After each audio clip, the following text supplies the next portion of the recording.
Diamond হারবারের সাংসদ অভিষেক বন্দ্যোপাধ্যায়ের উদ্যোগে সেবাশ্রয় প্রকল্পের মাধ্যমে দুজন শিশুকে চিকিৎসার জন্য ব্যাঙ্গালোর পাঠানো হলো। স্নায়ু রোগে আক্রান্ত দক্ষিণ ২৪ পরগনার নোদাখালীর বাসিন্দা আলমিশা খাতুন এবং হুগলির বাসিন্দা আলমিশা খাতুনকে বেঙ্গালুরুর নিমহান্সে নিয়ে যাওয়া হয়েছে। দুই শিশুর সঙ্গে পরিজন এবং এক চিকিৎসক ও সেবাশ্রয় স্বেচ্ছাসেবী রয়েছেন।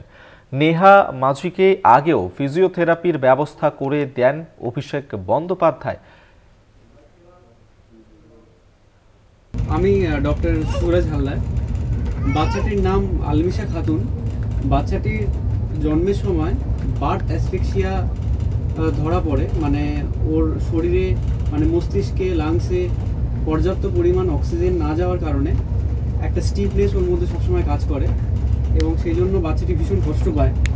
তো তাই জন্যে আমাদের মাননীয় সাংসদ শ্রী অভিষেক ব্যানার্জির নির্দেশে এই বাচ্চাটিকে নিয়ে আমরা দায়িত্ব করে নিমহান্স ব্যাঙ্গালোরে নিয়ে যাচ্ছি, তো যাতে এর ফার্দার ট্রিটমেন্টটা হয় এবং আমরা সবাই চেষ্টা করছি যাতে এই বাচ্চাটিকে সুস্থ করে আমরা ফিরিয়ে আনতে পারি। মাননীয় সাংসদ অভিষেক বন্দ্যোপাধ্যায় উনি আমাদেরকে যথাযথ সাহায্য করেছেন।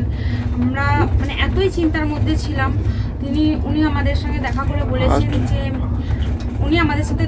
বলেছেন যে আপনারা কোনো চিন্তা করবেন না, সমস্ত চিন্তার ভার আমি নিচ্ছি। তো উনি যেরকম বলেছিলেন সেরকমই করছেন। এখনও পর্যন্ত আমাদেরকে 11 তারিখে আমরা ডায়মন্ড হারবারের ক্যাম্পে আসছিলাম, কিন্তু এখনও পর্যন্ত আমরা ওনার আওতাতেই আছি। উনি আমাদের সমস্ত বিষয়টা দেখছেন।